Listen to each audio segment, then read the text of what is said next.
오늘 저희가 이제 다니엘서 마지막 말씀인데요. 다니엘서가 12장까지 있는데 제가 중간에 하다가 빠져먹고 5장을 건너뛰었습니다. 저도 몰랐습니다. 나중에 보니까 빠져먹었더라고요. 그래서 근데 제가 이 말씀을 준비하면서 이게 하나님의 뜻이 있었구나 하는 생각을 했습니다. 왜냐하면 이 말씀이 연말에 마지막으로 전하기에 참 좋은 말씀이다 하는 생각이 들어서 참 저희 실수지만 그러나 또 하나님의 뜻이 있었구나 하는 생각을 하게 됐습니다. 여러분들이 저도 지난 한 8개월 동안 이 다니엘서를 공부하면서 얼마나 땀을 흘렸는지 모릅니다, 사실. 그래서 이제 여러분들도 책거리를 이제 다니엘서라는 책을 이제 끝나는 책거리 되게 저도 마찬가지로 책거리입니다. 그래서 오늘 이 말씀을 통해서 하나님께서 새해를 앞두고 있는 또 연말에 주시는 그런 하나님의 메시지를 함께 들었으면 좋겠습니다. 여러분이 일본에 가시면은, 일본의 오사카에 가면은, 오사카에 여러 가지 관광거리가 많이 있죠. 오사카 성이라는 데가 제일 많이 관광을 가는 데인데, 오사카 성에 가면 오사카 성 한가운데 저는 천수각이라고 하는 도요토미 히데요시가 살았던 일종의 궁택이죠. 그게 있습니다. 이 도요토미 히데요시인데요.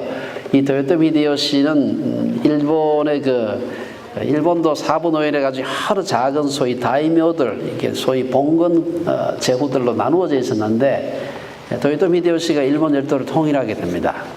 그러면서 수많은 이 봉건 제후들을 다 끌어모아가지고 정복을 한 거죠, 강제로. 그래 하니까 얼마나 많은 원수가 생겼겠습니까? 얼마나 많은 사람 죽였겠습니까? 그리고 봉건 제후들이 가지고 있는 엄청나게 많은 군대가 있는 겁니다. 이 군대를 일본 열도에 가만 놔둬가지고는 도저히 언제 어떤 놈이 며칠 뭉쳐가지고 잘 쳐들어오면 감당을 할 수가 없어요. 그래서 임진왜란을 일으키게 됩니다. 1592년에 선조 25년에 이제 임진왜란을 일으키게 되는데, 임진왜란을 일으키고 그로부터 이제 정유재란까지 합쳐서 한 8년, 6년, 한 7년 정도 되나요? 그 기간 동안에 여러분들이 지난번에 불멸의 이순신이라든지 우리 여러 가지 사극을 통해서 보셨겠지만 엄청나게 많은 사람 죽었습니다. 제가 통계를 좀 보니까 얼마나 많이 죽었는가, 이 최호균이라는 전공하는 교수님이 쓴 논문에 의하면은 조선의 농경지가 3분의 1로 줄어들었다고 합니다. 지금처럼 수확이 많을 뜻 아니에요. 조선의 농경지가 3분의 1로 줄고 조선과 명나라, 일본군 합쳐가지고 45만 명이 전사를 하고요. 그 다음에 잡혀간 사람, 우리 조선에서 도공을 비롯해서 굉장히 많은 사람들이 잡혀간데, 그 잡혀간 그 피로인이라고 하더라고요. 포로 피로인 46만 명. 그리고 조선의 인구가 1591년 임진왜란 터지기 전 해에 대략적인 인구가 1300만이었다는 기록이 있답니다. 근데 그로부터 몇 년 뒤에 정유재란까지 끝나고 난 뒤에 인구조사를 해보니까 1085명, 인구라고 하는 것은 자연적으로 늘어야 되거든요. 조금씩 늘어야 되는데 인구가 무려 100몇십만이 줄어든 겁니다. 그러니까 얼마나 많이 죽었는가 하는 것을 우리가 생각해 볼 수가 있습니다. 그동안에 조선의 경제는 100년 전으로 후퇴했고, 경복궁, 불국사, 조선왕조실록, 금속활자, 문화재들이 막 파괴가 되고 10만 점에 이르는 문화재가 탈취를 당해서 일본으로 빼앗겨 건너가고요. 이래 하다 보니까 일본을 전체를 통일하느라고 또 조선에 쳐들어와서 얼마나 많은 사람을 죽였는지 말할 수 없이 많은 사람들이 죽었습니다. 그 많은 사람을 죽고 난 뒤에 그 다음에 돌아서서 생기는 게 자기를 누가 해치지 않을까 겁나거든. 워낙 많은 사람을 죽였으니까. 그래가지고 도요토미 히데요시가 자기 안위를 위해 가지고 안 죽으려고 인간이 생각할 수 있는 가장 완벽한 그런 안전한 그런 궁전을 만든 것이 소위 오사카 성 내에 있는 덴슈각구, 천수각이라는, 천수각은 하늘이 지켜주는 집이라는 뜻입니다. 제가 저기 한 2차례 가본 적이 있는데, 혹시 가보신 적이 있습니까? 천수각, 덴슈각구에 가보신 분, 가보시면은 그때 지금부터 500년 전에 어떻게 이렇게 기가 막힌 집을 지었을까 싶을 만큼 더 놀라운 것은 여러분 저 그림이 제가 사실 아침에 제가 구글 가지고 올에다가 붙인 건데 주변에 해자를 보세요. 강이 저쪽에 한 강이 들어오는데 강을 가지고 해자를 갖다가 좁지도 않아요. 강을 가지고 해자를 만들기 때문에 한 겹이 아래 보면 또 한 겹 더 있으면 해자가 두 겹이고 바깥에 성벽이 있고 안에 가면 또 성벽이 또 있어요. 안에 가면 또 있어요. 마치 그 양파 껍질처럼 제가 그걸 보면서 참 죽을까 봐 되게 겁났구나 하는 생각을 하게 됐습니다.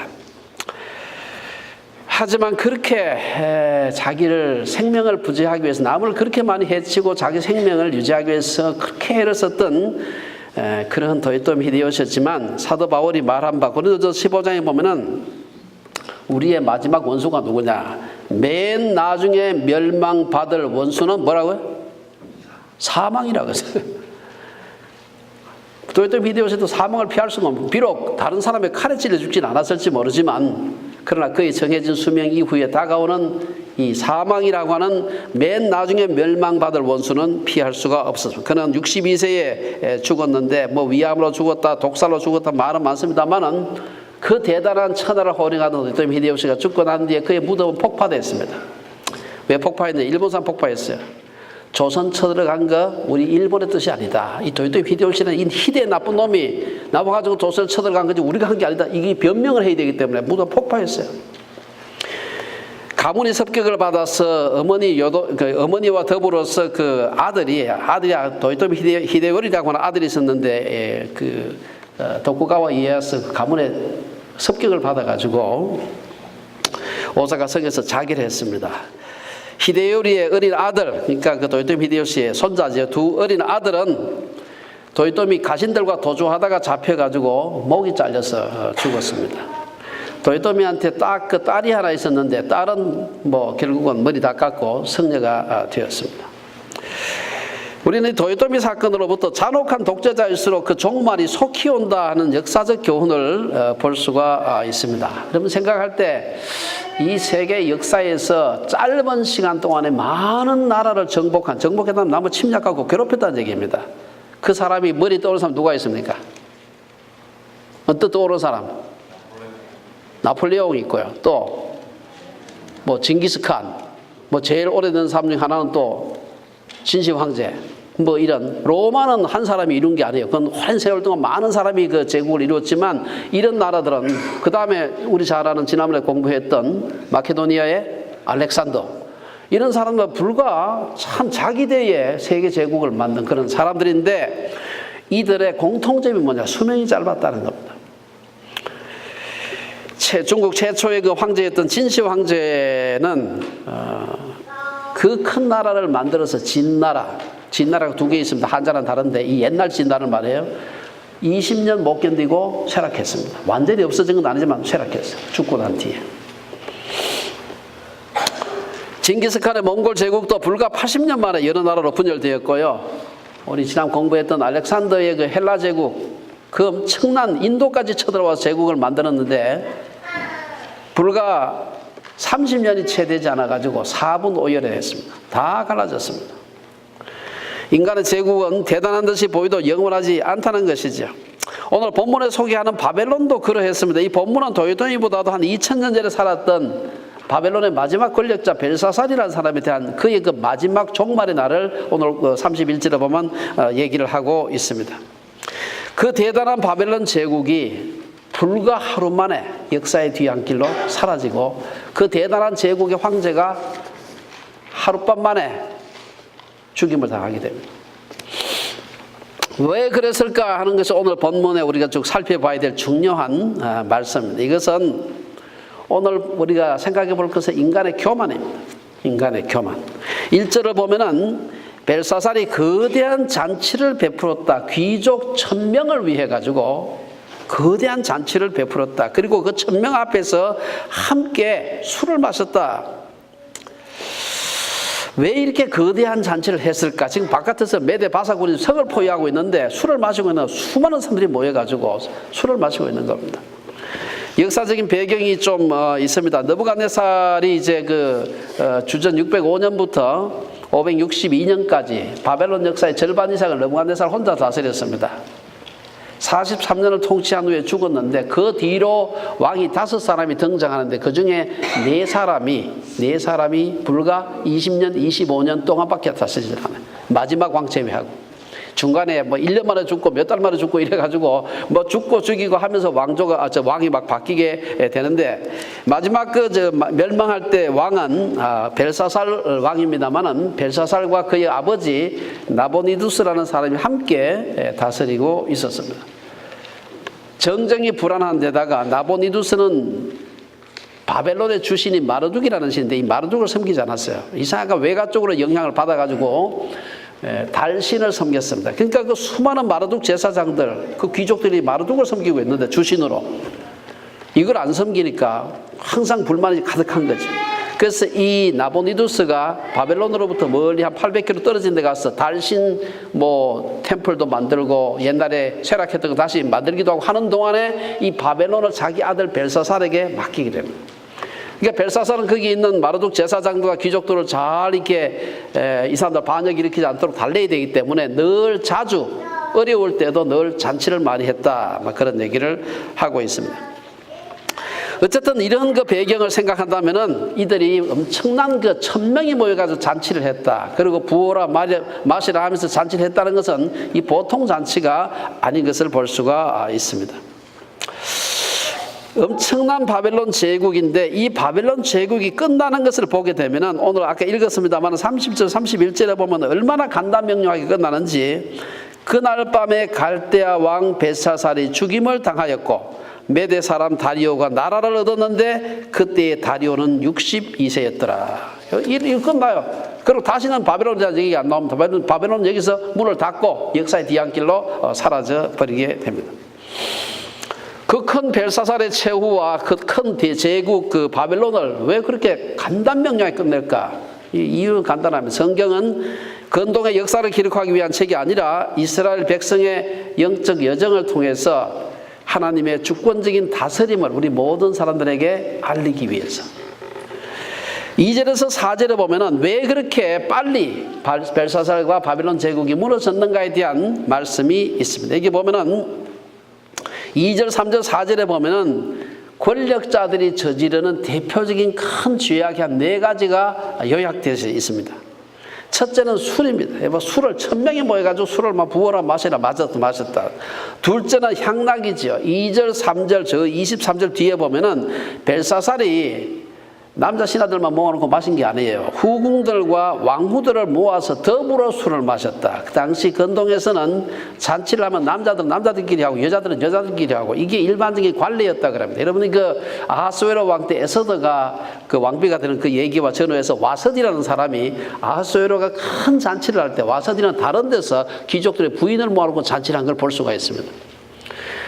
후궁들과 왕비들을 다 모아놓고 남자와 여자들이 모여가지고 함께 술을 1000명이나 모여서 마셨다는 것은 다만 술만을 마시는 잔치가 아니라 무척 엄난한 그런 행사였다. 이렇게 볼 수가 있습니다. 연회가 진행되면서 술과 향락이 넘치게 되자 벨사살이 취하기 시작하고 소위 취기가 돌기 시작합니다. 그러면서 아주 중요한 3번째 죄, 첫째는 술, 둘째는 향락, 세 번째는 이 신성 모독의 죄를 범하게 되는 걸 볼 수가 있습니다. 여기 보면은 3절에 보면은 예루살렘 하나님의 전 성소에서 탈취하여 온 은금 그릇을 가지고 오매 왕이 그 귀족들과 왕후들과 후궁들과 더불어서 그것을 마시더라. 하나님의 물건을 가져다가 그것을 가지고 술을 마신다는 것은 하나님을 경멸하는 행위입니다. 바벨론에서 사실은 그 그릇을 빼앗아온 사람은 벨사살이 아니고 느부갓네살입니다. 느부갓네살이 예루살렘 성전을 침탈해서 성전의 모든 그릇들을 가지고 왔는데 느부갓네살은 그 그릇을 창고에 보관만 했어요. 그는 하나님이 어떤 분인가 하는 것을 몇 차례의 경험을 통해서 알고 있었습니다. 유대민족들이 자기가 쳐들어가서 그들을 정복하고 그들을 포로로 잡아왔지만 유대인들의 하나님은 마음대로 할 수 있는 분이 아니다. 그걸 알고 있었습니다. 그래서 창고에 넣어놓기만 했지 그걸 가지고 와서 술을 마신다든지 이런 아주 그 신성 모독적인 행위는 하지 않았습니다. 그러나 벨사살은 이 신성 모독의 죄를 범하고 이어서 또 하나 용서받지 못할 죄를 범하는데 우상 숭배를 하게 됩니다. 여기 보면은 뭡니까? 금, 은, 구리, 쇠, 나무, 돌로 만든 신들을 찬양했다. 그러니까 하나님 앞에서 용서받을 수 없는 죄를 지은 것이죠. 이후에 이런 죄를 범하고 나니까 하나님께서 도저히 놔둘 수가 없는 것이죠. 뒤에 보면은 다니엘이 그 벨사살을 막 책망을 하면서 한 얘기가 있습니다. 당신 이제 도저히 소위 약효 다 끝났다. 당신의 제국은 끝이고 당신의 생명도 끝이다. 라고 할 때 다니엘이 벨사살에게 한 말이 있습니다. 벨사살이여, 왕은 그의 아들이 되어서, 그는 느부갓네살입니다. 느부갓네살이 그 아들입니다. 그 친아들은 아니고 또 손자입니다만은 그의 아들이 느부갓네살이 살아있을 때 그 얼마나 1, 2, 3, 4장에 보면 느부갓네살 얘기가 나옵니다. 그 큰 것을 보았든지 아니면 적어도 책으로 읽었을 텐데 그의 아들이 되어서 이것을 다 알고도 그 하나님이 어떤 분인지를 그렇게 잘 알면서도 아직도 마음을 낮추지 아니하고 도리어 자신을 하늘의 주제보다 높이며 그의 성전 그릇을 왕 앞으로 가져다가 왕과 귀족들과 왕후들과 후궁들이 다 그것으로 술을 마시고, 그것만 한 게 아니라 왕이 또 보지도 듣지도 알지도 못하는 금, 은, 구리, 쇠와 나무, 돌로 만든 신상들을 찬양했다. 그러면서 벨사살은 왕의 호흡을 주장하시고 왕의 모든 길을 작정하시는 하나님을 무시하고 모독했으니 죽는 것 외에는 방법이 없다. 벨사살이 모든 행위들을 관통하고 있는 죄악된 요소, 그것은 바로 인간의 교만입니다. 5절에서 9절에 보면 인간의 그 연약함을 얘기를 하고 있습니다. 여기 보면은 하나님께서 이런 벨사살의 교만을 두고만 보지 않았으면, 때로 우리 주변에 보면 저렇게 악한 사람이 왜 빨리 안 죽을까 싶은데 안 죽는 사람이 있습니다. 어떤 사람은 우리 평생에 생긴 안 죽는 사람도 있어요. 그런데 가끔 가다 보면 하나님께서 직방으로 하나님께서 없애는 사람이 있는데 그 중에 한 사람 벨사살이 들어갑니다. 보면은 가만둘 수가 없는 거예요. 신성 모독의 죄를 흠하지, 막 우상 숭배를 하지요. 그래서 나타난 것이 5절에 보면 벽에 글씨를 쓰는 손가락이 나타나게 됩니다. 5절에 보면은 오늘 읽진 않았습니다만 본문을 펴놓고 한번 보시기 바랍니다. 뭐가 어떤 일이 일어나느냐? 하나님의 손가락이 촛대 맞은편 석회에 나타났다. 요즘 전기불은 없었을 테니까 아마 왕이 앉아있는 이 연회석 제일 소위 상자겠죠. 뒤에 소위 석회벽으로, 하얀 석회벽으로 되어 있는데 아마 촛불이 빛나고 있었겠죠. 모든 사람이 가장 잘 볼 수 있는, 왕이 제일 잘 봤겠죠. 이 뒤가 아니고 앞으로. 손이 갑자기 나타난 겁니다. 나가지고 거기서 글을 쓰는데 사람들이 기절초풍을 할 일이죠. 하나님이 손가락으로 글을 쓴다는 표현이 성경에 몇 차례 나옵니다. 제일 유명한 것이 바로 십계명 받을 때 모세가 시내산 꼭대기 하나님께서 돌판 가져와 하니까 돌판 가지고 올라가는데 하나님께서 그 돌판에 친히 십계명을 썼다 하는 얘기가 있고, 또 신약에 보면 예수님께서 가르마다 잡힌 여자를 갖다가 막 죽여야 된다고 할 때 땅바닥에다가 뭘 썼다 하는 얘기가, 뭘 썼는지는 확실하지 않지만 뭘 썼다. 이 하나님께서 그의 손가락으로 무엇을 썼다는 것은 인간의 죄를 지적하고 하나님의 심판을 의미하는 것입니다. 그러한 손가락이 나타나니까 그렇게 교만하고 잘난 척 하던 이 벨사살이 얼마나 기가 팍 죽는지 6절, 7절에 보면 나오고 있습니다. 6절에 보면은 그의 질리기던 얼굴빛이 변하고, 새파랗게 질렸다는 말입니다. 새파랗게 질렸다. 그 생각이 번민하여, 이 표현도 좋아. 널쩍다리 마디가 녹는 듯하고 그의 무릎이 서로 부딪혔다. 여러분 두려우면 떨리죠. 이러는데 이게 얼마나 떨렸으면 이 무릎이 떨려가지고 막 이렇게 해서 무릎 뼈가 가지고 막 부딪히는 소리가 났다. 이게 얼마나 겁이 났으면 이랬을까. 이게 인간입니다. 공포에 질리게 되면은 안색이 변하고요. 몸을 마음대로 움직일 수가 없어요. 그냥 너무 목이 굳어요. 꼼짝을 못 하죠. 게다가 몸을 벌벌 떨고요. 얼마나 겁이 났으면 이랬을까 하는 것을 볼 수가 있습니다. 우리가 벨사살의 모습은 벨사살의 그 모습이기도 하지만 어쩌면 인간의 연약함을 보여준다. 그렇게도 볼 수가 있습니다. 강한 듯하고 두려움이 없는 듯한 사람도 다만 그렇게 보일 뿐입니다. 여러분 아마 우리 주변에서 힘 있는 사람들 많이 있지 않습니까? 굉장히 용감한 것 같죠. 세상에 두려울 게 없는 것 같은데 가서 개인적으로 차 한잔 마시면서 세상 말로 막걸리 한잔 하면서 물어보세요. 얼마나 두려운 게 많은지 모릅니다. 여러분, 그 개가 왜 짖는지 아십니까? 개가 무서워서 짖습니다. 그래서 많이 짖는 개는 많이 무서움을 타는 개예요. 그래서 많이 짖는 개는 잘 안 뭅니다. 예, 아주 나쁘게 하지 않으면은 정말 무는 개는요, 가만히 있다가 팍 물어버립니다.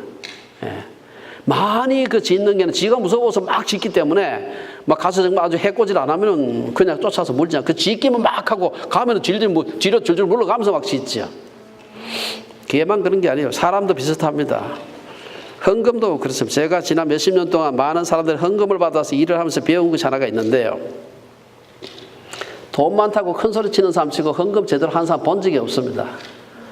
정말로 헌금을 많이 하면 저도 뭐 큰 헌금을 받아서 일을 해보기도 하고 했는데 헌금을 받을 때 그런 분들은 가만히 보고 있어요. 저 일이 정말로 가치가 있나. 물론 이제 얘기도 듣고 뭐 문서도 보고 하는데 실컷 듣고 있다가 아 이게 정말 내가 헌금할 만하다 싶을 때 아무 소리 안 하고 봉투 아무 소리 안 하고 가요. 예. 막 떠드는 사람은 막 내가 어디 있는데 그게 막 시가가 90억이다 이런 떠드는 사람 절대 헌금하지 않습니다. 겁내지 말기 바랍니다. 그런 사람 절대로 헌금 안 합니다. 벨사살이 그렇게 난리 치면서 큰 소리 치고 하는 것 같지만 그 벽에 하나님의 손이 나타나니까 막 무릎이 그냥 온몸이 마비가 되고 무릎이 들들 떨리고 얼굴이 새파랗게 변하고요. 그런데 문제는 더 겁나는 게 뭐냐? 그 글씨를 읽을 수가 없다는 겁니다. 그게 그냥 뭐 어제 누구가 어디에서 갔다 내가 명확하게 알 수 있으면 좋겠는데 글씨를 나타나게 하는 것도 겁내 죽겠는데 글씨 읽을 수가 없다는 읽을 수. 그러니까 겁나서 응급결에 저거 누가 읽고 해석해 줄 사람 없냐? 해주는 사람은 이 나라의 세 번째 통치자를 삼겠다. 그게 이제 7절에서 9절에 나옵니다. 이렇게 보면 아니 세 번째는 뭐 두 번째지 자기가 1등이고 두 번째 자기 하면 될 텐데 왜 세 번째냐? 여기 아까 제가 잠깐 설명한 이때 사실은 바벨론의 왕은 아버지 나보니두스는 저쪽에 달신 섬긴다고 한 800km 떨어진 데가 있고 그 첫 번째 지리자 벨사살은 바벨론에 남겨가지고 마르둑을 섬기는 그 사람들 잘 그 다스리면서 이렇게 있어야 돼요. 이 2인자. 그러니까 세 번째가 이제 그 제일, 그 왕 제외하고 제일 높은 거죠. 셋째 통치자로 삼으리라 인간의 교만의 전형적인 말투라고 할 수 있습니다. 자기가 마치 온 세상의 권력을 여기 줬다 저기 줬다 제 마음대로 할 수 있을 것처럼 큰 소리 치는 사람이 있습니다만은 성경에 이 벨사살만 그런 게 아니에요. 신약에 보면 헤롯도 그런 적이 한 번 있었고요.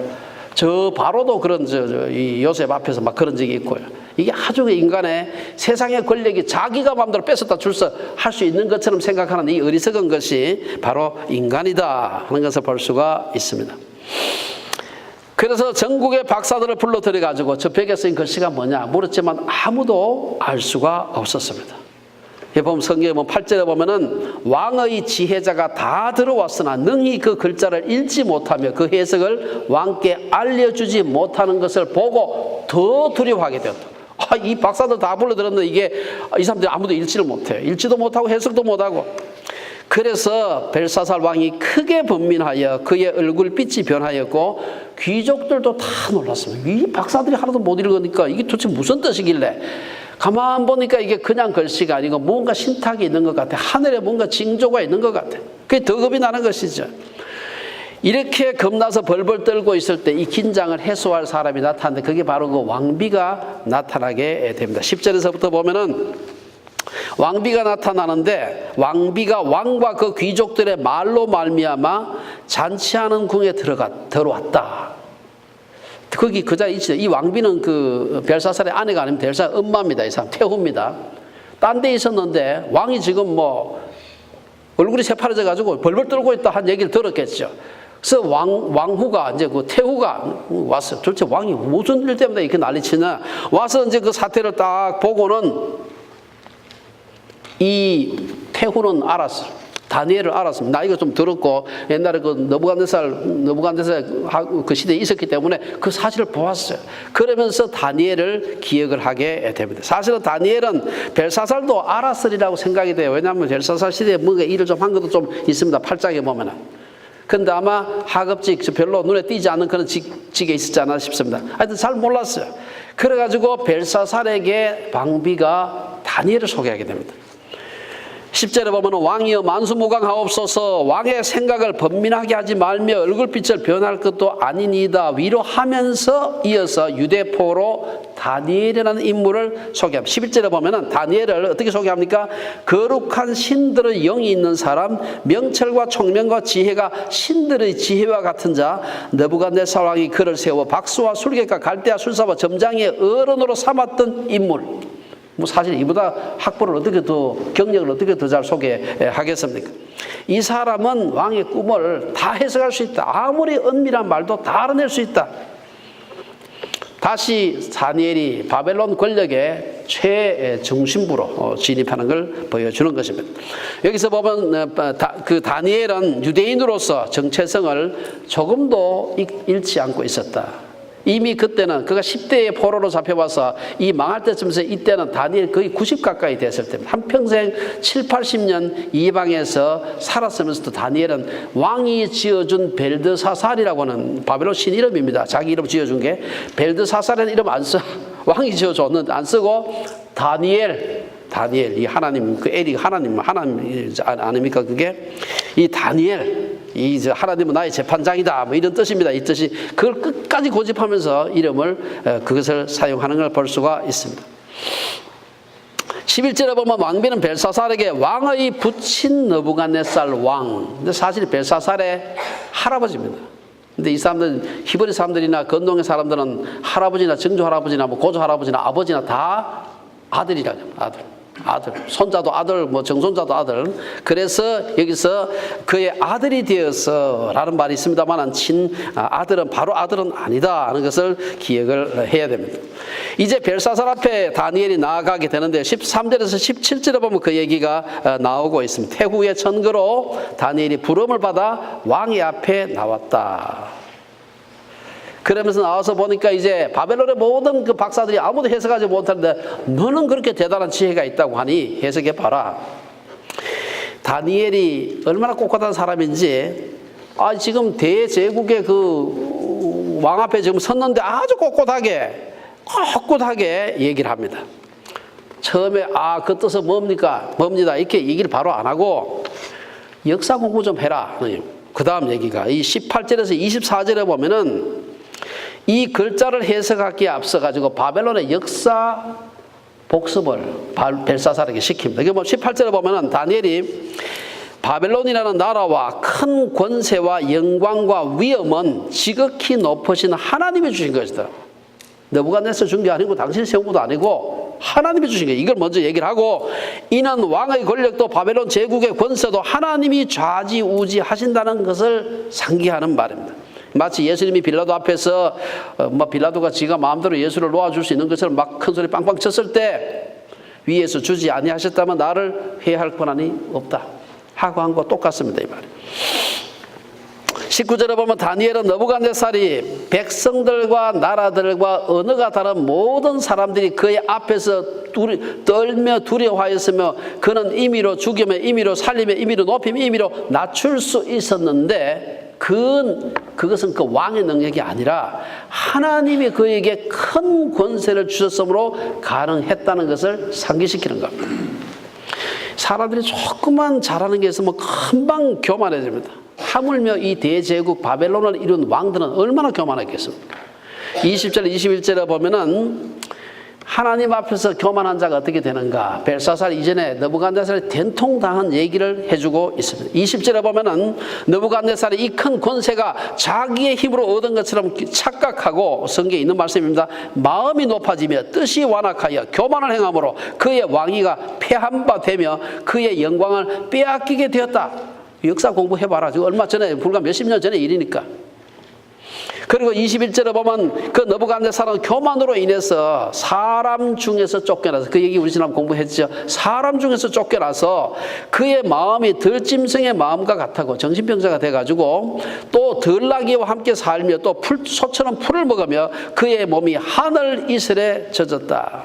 4장에 나온 얘기인데 여기서 다시 한번 역사 공부를 시키고 있는 겁니다.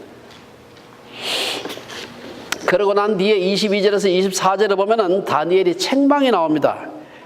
22절에 보면은 벨사살에 대한 다니엘 책망이 나오는데 벨사살 왕이여 그의 아들이 되어서 느부갓네살의 아들이 되어서 이것을 다 알고도 아직도 마음을 낮추지 아니했다. 책망합니다. 그 대단했던 느부갓네살이 들나귀와 함께 살며 짐승처럼 하나님 앞에 벌 받아가지고 그 벌벌 기다가 돌아온 거 그거 모르느냐? 그런데 그 사실 느부갓네살하고 벨사살은 비교가 안 될 만큼 느부갓네살은 대단한 사람인데 그 사람이 그런데 당신이 뭐길래 그렇게 교만을 떨고 있느냐 이 말입니다. 다니엘의 책망은 23절에도 그대로 이어집니다. 다니엘은 왕을 향해서 느부갓네살이 교만하게 행하다가 어떤 일을 당했는지 잘 알면서도 벨사살이 도리어 자신을 하늘의 주제보다 높이며 하나님의 그릇까지 고수 성전에 그릇가 막 술을 마시고 하늘의 주제보다 높이며 그의 성전 그릇을 왕 앞으로 가져다가 왕과 귀족들과 왕후들과 후궁들이 다 그것으로 술을 마시고 우상도 숭배했으니 당신 앞에 어떤 결과가 올 거냐 하고 지금 책망을 하는 겁니다. 벨사살에 대한 다니엘은 책망을 우리에게 중요한 교훈을 전달합니다. 벨사살이 느부갓네살에게 일어난 오래전이 아닙니다. 불과 몇십 년 전에 일어난 그 일을 기억하지 못하고 그 실수를 했을 때 그 큰 제국 바벨론이 패망했다는 겁니다. 우리 잘 아는 윈스턴 처칠이 지적한 것처럼 역사에서 배우지 못한 자들은 그것을 반복하게 되어 있다. 마지막으로 이제 25절에서 31절에 보면은 다니엘의 해석과 이 바벨론의 멸망이 기록되어 있습니다. 우선 첫 번째 25절에 28절에 보면 그 뒤에 써 있는 글이 뭐냐? 회벽에 하얀 벽에 초는 비추고 있죠. 온 지금 1000명이 되는 사람이 아마 다 거기 지금 눈이 지금 거기에 집중되어 있는데 거기에 기록된 글자는 우리가 너무 잘 아는 메네 대겔 우바르신 하는 글자가 딱 쓰여지게 됩니다. 이게 무슨 뜻일까? 이것을 갖다가 뭐 복잡하게 저거 할 수 있으면 매네하는 것은 뭐 헤아리다, 계산하다 뭐 그런 뜻입니다. 헤아리다. 그래서 우리가 매네하는 것은 우리가 이 시작에 보면 머나라고 하는 돈 단위가 나옵니다. 이 단위가 같은 어원입니다. 머나, 한 머나, 두 머나 할 때 매네 헤아리다. 대개를 하는 것은 무게를 단다, 막 그런 아람어 동사입니다. 대개를 무게를 단다. 헤아리고 매네 두 번 해서 이게 정말 이게 이 왕으로 자격이 있나? 헤아리고 또 헤아려보세요. 매네 두 번을 하고 대개를 그리고 무게를 달아보니까 도저히 이건 이 나라는 그대로 둘 수가 없다. 우바르신 하는 것은 바르신 하는 말은 바르신과 우라는 말 우는 그 접속사 그리고 하는 말입니다. 바르신 그리고 보니까 그래서 무게를 달아보니까 함량이 안 돼. 그래서 이 나라를 갖다가 찢는다, 쪼갠다 그런 뜻이에요. 바르신 하는 말은 요즘 이란 사람들 조로아스트교 신자는 지금도 파르스라 그럽니다. 그 아시죠? 이란어를 갖다가 좀 파르스라고 지금도 그렇게 부르고 이 성경에 보면 베레스라고 하는 있는 같은 뜻입니다. 어원이고요.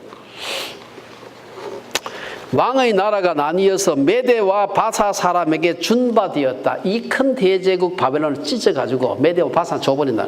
찢는다. 여러분 혹시 우리 신학한 사람들은 파르싱 한다는 말 들어봤습니까? 성경을 갖다가 원어를 갖다 막 분석해가지고 이거 품사라든지 시제라든지 막 이걸 파르싱 한다 그래요. 이 같은 어원입니다. 파르싱 한다. 이제 벽에 기록된 말을 해석하면 벨사살이 다스리는 바벨론 제국은 그 앞에 있는 말씀을 기초로 한다면 공평과 정의의 무게가 적어서 나뉘어져 메데바사 사람들에게 넘어갈 것이다. 제국을 찢어버리겠다고 하는 하나님의 최후의 통첩이어서 그러면서 29절에서 31절에 보면은 드디어 바벨론이 멸망하게 됩니다.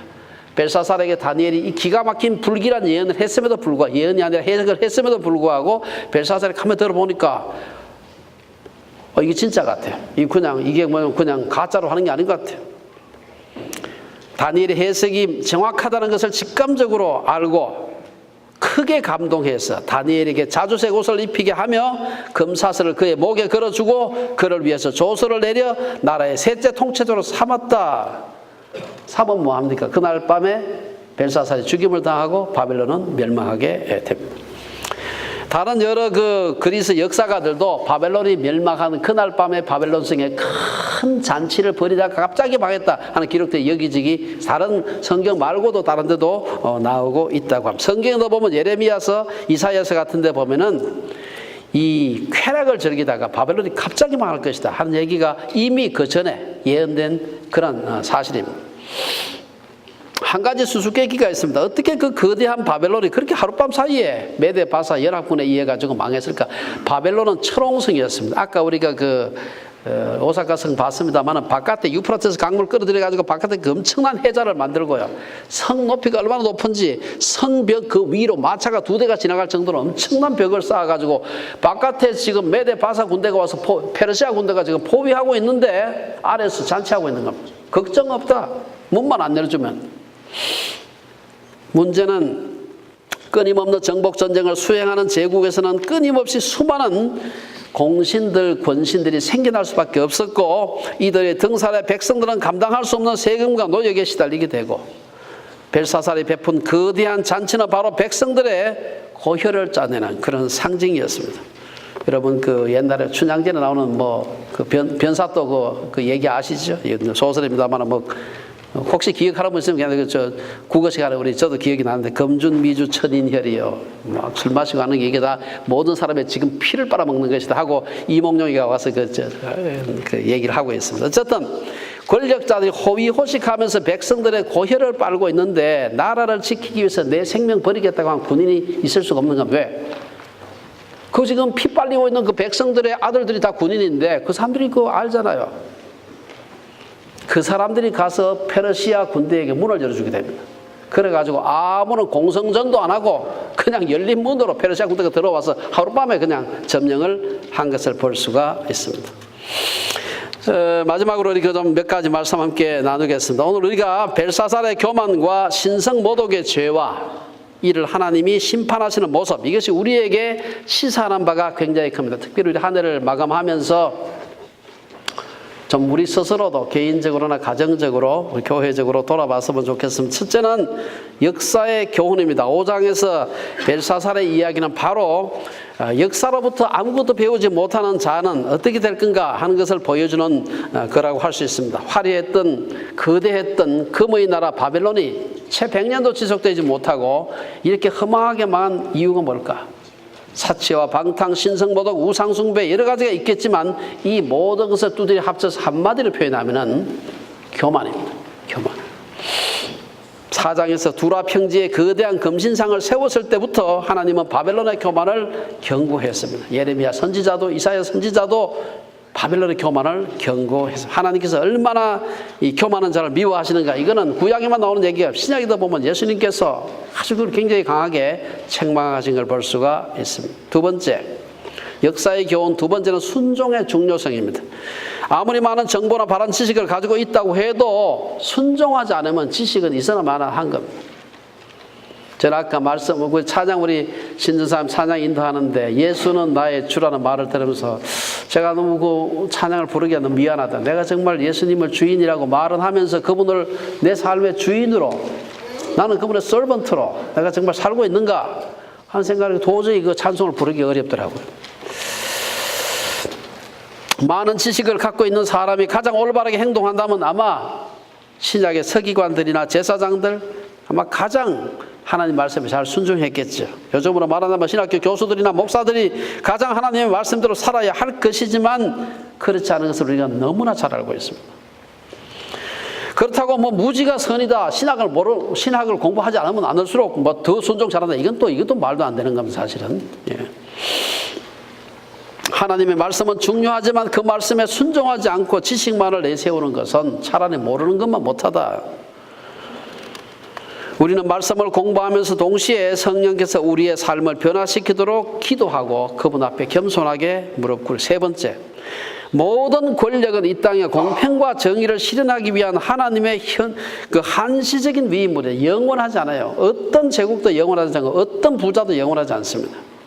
모든 권력자들은 자신이 하나님의 저울에 달려 평가받는 존재라는 사실을 알아야 합니다. 여러분들이 우리나라 법무부 로고 혹시 기억납니까? 저쪽에 법무부 건물에 가면 것은 제가 가보진 않았지만 저희 법무부 로고입니다. 저울을 딱 켜놔놓고 공평, 누구한테 일부러 치우치도록 손으로 들어준다는데 그걸 안 하고 정말로 그의 죄가 뭔지 정확하게 단단한 것이죠. 역사상 최장의 제국이었던 로마도 결국 외부의 침략 때문에 망한 것 같이 보이지만 실제로는 그게 아닙니다. 내부적으로 부패와 향락 속에서 무너졌습니다. 하나님이 나를 저울로 달아보면 나는 어떤 존재일까 하는 것을 생각해 볼 필요가 있습니다. 오늘 우리가 한 해를 마감하면서 나는 하나님 앞에서 저울에 따라도 자신이 있다. 얼마나 좋겠습니까? 한 해를 돌아보면서 우리에게 정말 벨사살의 그 교만은 없는지, 어떤 사람이 교만한 사람인가? 간단해요. 교만한 사람은 자기의 겸손을 자랑하고요. 겸손한 사람은 자기의 교만을 자랑합니다. 왜 저렇게 교만해? 그게 눈에 보입니까? 그럼 내가 교만하다는 뜻입니다. 훨씬 교만하네. 그럼 내가 교만한 거예요, 사실은. 남의 험담을 해? 그러면 그 사람은 뭐 형편없는 사람 같은데 사실은 내가 못한 거예요. 예. 험담하는 사람은 자기가 못한 겁니다. 교만의 죄, 우상 숭배의 죄, 세상 쾌락의 죄, 신성 모독의 죄가 없는지 살펴봐야 됩니다. 그리고 벨사살과 같이 어리석은 자가 아니라 다니엘과 같이 분별의 지혜를 구하는 우리 여러분들 되시기를 주 이름으로 축원합니다. 세상과 사람을 두려워하지 않고 역사의 주인이 하나님이심을 받아들이면서 새해를 맞이하는 우리 주변에 온 식구들 되시기를 주의 이름으로 축원합니다. 기도하겠습니다.